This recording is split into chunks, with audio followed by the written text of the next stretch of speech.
ஆள் வந்தாவே இதாகிடும்.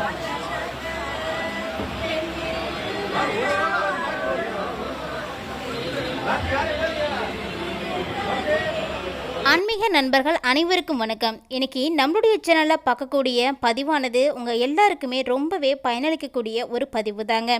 மாதம் திருவாதிரை நட்சத்திரம் வந்தாலுமே கூட மார்கழி மாதத்தில் வரக்கூடிய திருவாதிரை நட்சத்திர நாளில் ஆருத்ரா தரிசனமானது செய்யப்படுதுங்க. இந்த ஆருத்ரா தரிசனம் அப்படிங்கிறது என்ன, அது உருவான கதை பற்றியெல்லாம் நம்ம போன பதிவிலே பார்த்துருப்போம். இருப்பினும் கூட இந்த ஆருத்ரா தரிசனமானது உலகின் முதல் சிவத்தலமான உத்தரகோச மங்கையில் நடைபெற்று இருக்கக்கூடிய ஒரு அற்புதமான வீடியோ காட்சி நம்மக்கிட்ட கிடைச்சிருக்குங்க. அங்கு நடராஜ பெருமாளுக்கு அபிஷேகங்கள் நடைபெறக்கூடிய அந்த ஒரு வீடியோ காட்சியை பார்க்கும் பொழுதே நமக்கு கண்டிப்பாக புண்ணியம் கிடைக்கும். அந்த வீடியோ காட்சியை பார்ப்பதற்கு வீடியோவை எங்கேயுமே ஸ்கிப் பண்ணிடாம முழுமையாக தொடர்ந்து பாருங்க. மேலும் ஆருத்ரா தரிசனத்தின் பொழுது ஒவ்வொருவருடைய வீட்டிலும் சமைக்க வேண்டிய உணவுப் பொருள் என்ன அப்படின்றத பற்றியும் இந்த பதிவில் சொல்ல இருக்கும். ஸோ அந்த தகவல்களை எல்லாம் தெரிஞ்சுக்கிறதுக்கு முன்னாடி நீங்கள் இன்னும் நம்மளுடைய சேனலை சப்ஸ்கிரைப் பண்ணாமல் இருக்கீங்கன்னா மறக்காமல் சேனலை சப்ஸ்கிரைப் பண்ணிக்கோங்க. கூடவே பக்கத்தில் இருக்கிற பெல் ஐக்கானையும் கிளிக் பண்ணிக்கோங்க. அப்போ தான் நாங்கள் போடக்கூடிய வீடியோக்கள் எல்லாமே உங்களுக்கு நோட்டிஃபிகேஷனாக உடனுக்குடன் வந்தடையும். நீங்களும் பார்த்து பயன்பெறலாம். இப்போ வாங்க வீடியோக்குள்ளே போகலாம். 1500 ரூபாய் மதிப்பு கொண்ட ஒரிஜினல் கருங்காலி மாலை நம்மக்கிட்ட 1100 ரூபாய் மட்டுமே. பாலிஸ்டர் மாலையும் நம்மக்கிட்ட இருக்கு. 8 mm பாலிஸ்டர் மாலை வேணும்னா 1400 ரூபாய் வரும். கேஷ் ஆன் டெலிவரி நம்மக்கிட்ட கிடையாதுங்க. ரொம்ப நம்பகத்தமையா தினமும் பார்த்தீங்கன்னா நிறைய பேர் வாங்கிட்டு இருக்காங்க. மாலையிலேயே பல வகை இருக்குங்க. ஃபர்ஸ்ட் குவாலிட்டி மாலை இந்த ரேட்டுக்கு உங்களுக்கு எங்கேயுமே கிடைக்காதுங்க. கான்டாக்ட் 88 70 10 75 27. கூடிய நட்சத்திரங்களில் திருவாதிரை நட்சத்திரமும் ஒன்றுங்க. மாதம் இந்த நட்சத்திரம் வந்தாலுமே கூட மார்கழி மாதத்துல தான் ஆருத்ரா தரிசனமானது செய்யப்படுது. சிவபெருமான் தன்னுடைய வலது காலை ஊன்றி இடது காலை தூக்கி அருட்காட்சி கொடுத்த அத்தகைய நாள் தாங்க இந்த திருவாதிரை நாள். அதனால தான் இந்த நாளில் நம்ம ஆருத்ரா தரிசனம் செய்கிறோம். இதில் ராமநாதபுரம் மாவட்டத்தில் இருக்கக்கூடிய திரு உத்தரகோச மங்கை மங்களநாதர் சுவாமி கோவில் ரொம்ப பிரசித்தி பெற்ற சிவாலயங்க. மூர்த்தி தீர்த்தம் ஸ்தலம் என்ற சிறப்புகளை எல்லாம் பெற்றிருக்கக்கூடியது இந்த ஒரு கோவில்தான். இளந்த மரத்தின் அடியில் சுயம்புவாக தோன்றியவர் மங்களநாதர் என்றும், இங்கே இருக்கக்கூடிய மங்களநாயகி அம்மன் பெண்களுக்கு மாங்கல்ய பாக்கியம் தருபவளாகவும் அருள்பாலிக்கிறாங்க. உலகின் முதல் சிவாலயம் என்றும் சிவனார் தன்னுடைய சொந்த ஊர் என்றெல்லாம் போற்றுதலுக்குரிய திருத்தலமாக இந்த ஒரு திருத்தலம் காணப்படுதுங்க. நடராஜ பெருமான் ஆடிய நடனங்களாக மொத்தம் 108 நடனங்கள் காணப்படுது. இதில் அவர் தனியாக 48 நடனங்கள் ஆடியிருக்காரு. உமாதேவி அம்மையாரோட சேர்ந்து 36 நடனங்கள் ஆடியிருக்காரு. தேவர்களுக்காக 12 நடனங்களும், திருமாலோட சேர்ந்து 9 நடனங்களும், முருகப்பெருமானோட சேர்ந்து 3 நடனமும் ஆடியிருக்காரு. இதில் பஞ்சபூதங்களில் ஆகாயத்திற்கு சிதம்பரம் என்றும், அக்னி என்பது திருவண்ணாமலையை குறிக்கும், நீர் என்பது திருவானைக்காலையும், காற்று காளகஸ்தியையும், நிலம் என்பது காஞ்சிபுரம் அல்லது திருவாரூர் என்ற பெருமைகளை எல்லாம் சொல்லக்கூடிய புனித தலமாக தாங்க காணப்படுது. இதில் மற்ற எல்லா திருத்தலங்களையும் விட சிதம்பரம் ரொம்ப முதன்மையானது என்றும் சொல்லப்படுது. முக்கண்ணுடைய சிவனாருக்கு வருடத்துல 6 முறை மட்டுமே அபிஷேகங்கள் எல்லாம் செய்யப்படுது. இதுல 3 முறை திதிகளையும் 3 முறை நட்சத்திரங்களையும் கொண்டாடப்படுங்க. திருவாதிரை நாள்ல நம்ம சிவபெருமானுக்காக செய்யக்கூடிய முக்கியமான உணவு முறை என்ன அப்படிங்கிறத தெரிஞ்சுக்கிறதுக்கு வீடியோவை எங்கேயுமே ஸ்கிப் பண்ணாம முழுமையா தொடர்ந்து பாருங்க. இந்த நடராஜ பெருமான் ஆடிய நடனத்துல சிதம்பரத்துல அம்பலத்துல ஆடியதாகவும், மதுரையில கால்மாறி ஆடியதாகவும், திருவுத்திரகோச மங்கையில அறையில் ஆடியதாகவும் வரலாறுகள் எல்லாம் காணப்படுதுங்க. மற்ற கோவில்களில் நடராஜரை கல் மற்றும் பஞ்சலோகத்தாலான விக்கிரகங்களாகவே நம்மளால காண முடியும். ஆனால் இந்த திருவுத்திரகோச மங்கையில் மட்டும்தாங்க இந்த திருத்தலத்தில் அமைந்திருக்கக்கூடிய நடராஜர் சன்னதியில் ஆடும் கோலத்தில் 6 அடி உயரத்தில் அபூர்வ பச்சை நிற மரகத கல்லால் நடராஜருடைய திருமேனியானது உருவாக்கப்பட்டிருக்கு.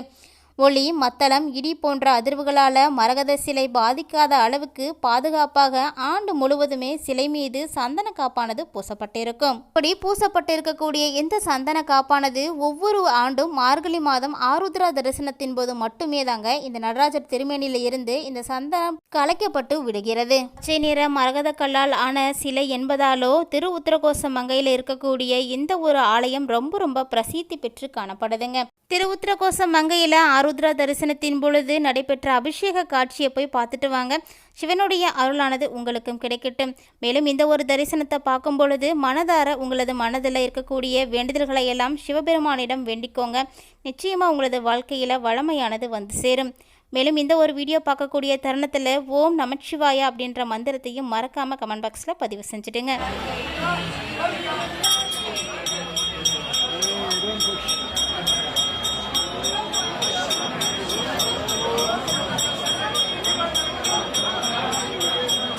பல்லாயிரக்கணக்கான ஆண்டுகளை கடந்தும் இன்றுமே புது பொலிவுடன் காட்சியளிக்கக்கூடிய நடராஜர் உத்தரகோச மங்கையின் மங்களநாத சுவாமி கோவிலில் திருநடனம் புரிந்து காணப்படுறாரு. உத்தரகோச மங்கையில் இருக்கக்கூடிய இந்த மரகத நடராஜர் சிலை உருவானதே எதிர்பாராத ஒரு நிகழ்வு அப்படின்னு சொல்லப்படுதுங்க. அதாவது ஒரு முறை ராமேஸ்வரம் செல்லக்கூடிய வழியில் மண்டபம் என்ற மீனவ கிராம பகுதியானது இருந்திருக்கு. அங்கு மரைக்காயர் என்ற மீனவர் வறுமையில் வாழ்ந்து வந்திருக்காருங்க. அவர் மிகுந்த நம்பிக்கையோட உத்தரகோச மங்கை மங்களநாத சுவாமியை அன்றாடம் வழிபட்டு வந்தார். இவர் தினமும் தன்னுடைய பாய்மர கப்பலில் கடலுக்கு சென்று மீன்பிடித்து வருவதை வழக்கமாகவும் கொண்டிருக்காரு. இப்படி ஒரு முறை அவர் கடலுக்கு செல்லும் பொழுது அந்த வழியில் புயலானது ஏற்பட்டிருக்காம். இவருடைய படகு தண்ணீரில் மூழ்க தொடங்கிருச்சு அப்படின்னும் சொல்லப்படுது. அவர் அப்போது அங்கிருந்த பாசி படர்ந்த ஒரு கல்லை பிடிச்சிக்கிட்டு தன்னுடைய படகுல கரைக்கு சேர்ந்திருக்காருங்க. படகுல கொண்டு வந்த அந்த பாசி படர்ந்த பாறை கற்களை என்ன செய்யறது அப்படின்னு தெரியாமல் வீட்டுக்கு படிக்கல்லா போட்டு வச்சிருந்திருக்காரு. இப்படி தினம்தோறும் அந்த படிக்கல் மேலே ஏறி ஏறி வீட்டுக்கு சென்று கொண்டிருக்கும் பொழுது அதில் இருக்கக்கூடிய பாசிகளானது நீங்கி சூரிய வெளிச்சத்தில் பல அப்படின்னு மின்ன தொடங்கியிருக்குங்க. பாறை மின்னுவதை பார்த்த மரைக்காயர் அந்த மங்களநாத சுவாமி தான் தன்னுடைய வறுமையை போக்க அளித்த பரிசு அப்படின்னு நினச்சிருக்காராம். அந்த மின்னும் பச்சை பாறையை அரசருக்கு அன்பளிப்பாக அளித்தா வறுமை நீங்கும் அப்படின்ற நல்ல எண்ணத்தோட பாண்டிய மன்னனுடைய அரண்மனைக்கு எடுத்துகிட்டு போயிருக்காரு. அங்கு தனக்கு நடந்த அனைத்தையும் விளக்கி கூறி தன்னிடம் ஒரு பச்சை பாறை உள்ளது என்றும் தெரிவித்திருக்காருங்க. அந்த பாறையை சோதித்து பார்த்த அவர்கள் மன்னரிடம் நிச்சயமா இது விலைமதிப்பற்ற அபூர்வ மரகதக்கல் என்றும் உலகில் வேற எங்கே தேடினாலுமே நிச்சயமாக கிடைக்காது அப்படின்னு சொன்னாங்களாம். உடனே மன்னரும் மரைக்காயருக்கு பச்சை பாறை கற்களுக்குரிய பொற்காசுகளை எல்லாம் வெகுமதியாக அளித்து வழி அனுப்பி வச்சிருக்காரு. இதனைத் தொடர்ந்து நடராஜர் சிலையை செய்வதற்காக இலங்கையில் இருக்கக்கூடிய சிற்பி ரத்ன சபாபதியை மன்னர் நியமிச்சிருக்காரு. ஆனால் அந்த சிற்பியோ நடராஜர் சிலையை தன்னால் செய்ய முடியாது அப்படின்னு சொல்லி பின்வாங்கிட்டாராம். அப்போதான் மரகத நடராஜர் சிலையை வடித்து தருகிறேன் மன்னா, கவலை வேண்டாம் அப்படின்னு ஒரு குரல் கேட்டிருக்குங்க. அந்த குரல் வந்த திசையை நோக்கி திரும்பிய பார்த்த மன்னர் அங்கே ஒரு மனதை மயக்கக்கூடிய வகையில் ஒரு சித்தர் நிற்பதை பார்த்திருக்காரு. அதுதாங்க சித்தர் சண்முக வடிவேலார். உடனே மன்னருடைய கவலை அனைத்தும் நீங்கியது. ரொம்ப நுணுக்கமாக நடராஜருடைய திருக்கரங்களில் உள்ள நரம்புகள் புடைக்க தெரியும்படி சிலையை வடிவமைச்சிருக்காரு. பின்பு அதனை கருவறை அமைத்து பிரதிஷ்டையும் செஞ்சு வழிபட்டுட்டு வராங்க. இப்படிதாங்க உத்தரகோச மங்கையில் இருக்கக்கூடிய பச்சை நிற மரகத கல்லாலான நடராஜர் சிலையானது உருவாக்கப்பட்டது. ஆருத்ரா தரிசனத்தின் பொழுது எல்லா சிவ ஆலயங்களிலுமே ஆருத்ரா தரிசனம் செய்வாங்க. உங்களால் முடிஞ்ச அபிஷேகங்களை போய் நேரில் பார்த்துட்டு வாங்க. ஆண்டுக்கு ஒரு முறை மட்டுமே பார்க்கப்படக்கூடிய இந்த திருமஞ்சன அபிஷேக காட்சியை பார்ப்பதற்கு கண்டிப்பாக நம்ம எல்லாம் பாக்கியம் தாங்க செய்திருக்க வேண்டும். அதனால் தவறாமல் அபிஷேகத்திற்கு பொருட்கள் எல்லாம் வாங்கி கொடுங்க. உங்களால் அன்னதானம் செய்ய முடியும் அப்படின்னா அன்றைய தினத்தில் அன்னதானமும் செய்துக்கலாம். ரொம்ப விசேஷமான பலன்களை எல்லாம் உங்களுக்கு பெற்றுக் கொடுக்கும். மட்டும் இல்லாமல் ஆருத்ரா தரிசனத்தின் பொழுது அன்று வீட்டில் செய்யக்கூடிய முக்கியமான உணவுப் பொருட்களாக பார்க்கப்படக்கூடியது களியும் மற்றும் 7 காய்கறிகளை கொண்டு செய்யக்கூடிய கறிக்கூட்டம் தாங்க. இந்த ஒரு பிரசாதத்தை தவறாமல் அனைத்து வீடுகளிலும் செய்து சிவபெருமானுக்காக நீங்கள் படைச்சு வழிபாடு செய்யுங்க.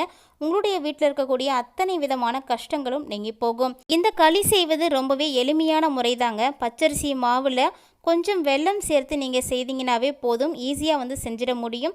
சிவபெருமானுக்கு ரொம்பவே பிடித்தமான ஒரு களி. சிவனது பசியை தீர்த்த ஒரு உணவாக இந்த உணவு பார்க்கப்படுறதுனால தான் ஆருத்ரா தரிசனத்தின் பொழுது அனைவருமே இந்த வீடுகளில் செய்து படைக்கிறாங்க. இதுபோல் திருவாதிரை நட்சத்திரத்தில் விரதம் இருப்பதும் ரொம்ப விசேஷமானதுங்க. விரதத்தை தொடங்கக்கூடியவங்க இந்த மார்கழி மாத திருவாதிரை நட்சத்திரம் வருது இல்லைங்களா, அந்த ஆருத்ரா தரிசனம் முடிந்த அந்த நாள்லேருந்து நீங்கள் விரதம் இருந்து அடுத்த வருடம் ஆருத்ரா தரிசனம் வரைக்கும் நீங்கள் விரதம் இருந்தீங்க அப்படின்னா உங்களுக்கு நல்ல பலன்கள் எல்லாமே ஏற்படும். மட்டும் இல்லாமல் பஞ்சபூதங்களுக்கு யாத்திரை செல்லக்கூடியவர்கள் முதல்ல செல்லக்கூடிய திருத்தலமாக சிதம்பரம் தாங்க காணப்படுது. இதனை தொடர்ந்து காளகஸ்தி, திருவண்ணாமலை, திருவானைக்கால் மற்றும் கடைசியாக காஞ்சிபுரத்தோடு நிறைவு செய்து கொள்ள வேண்டும். நடராஜ பெருமானுடைய நடனக்கலையை தரிசித்தாலே நமக்கு புண்ணியம் தாங்க கிடைக்கும். நமக்கு வேண்டிய புண்ணியங்களை எல்லாம் பெற்றுக்கொள்ளக்கூடிய ஒரு அற்புதமான நாளாக தாங்க ஆருத்ரா தரிசனம் நாளானது காணப்படுது. எல்லாருமே தவறாமல் சிவன் கோவிலுக்கு போயிட்டு வாங்க. யாரெல்லாம் திருவாதிரை நட்சத்திரத்தின் பொழுது விரதம் இருப்பீங்களோ அவங்களாம் மறக்காம வீடியோக்கு ஒரு லைக் பண்ணிட்டு உங்களுடைய விரத முறைகளை பற்றியும் கமெண்ட் பாக்ஸில் எங்களோட ஷேர் பண்ணிக்கோங்க. வீடியோ பதிவின் மூலமாக ஆருத்ரா தரிசனத்தினுடைய சிறப்புகளை பற்றியும் அன்றைய தினம் செய்யக்கூடிய உணவு என்ன அப்படின்றத பற்றியும் தெளிவாக தெரிஞ்சிட்ருப்பீங்கன்னு நினைக்கிறேன். இந்த வீடியோ உங்களுக்கு பிடிச்சிருந்தால் லைக் பண்ணுங்கள், ஷேர் பண்ணுங்கள், மறக்காமல் கமெண்ட் பண்ணுங்கள். மேலும் இது போன்ற சுவாரஸ்யமான தகவல்களோட மற்றொரு பதிவில் சந்திக்கலாம்.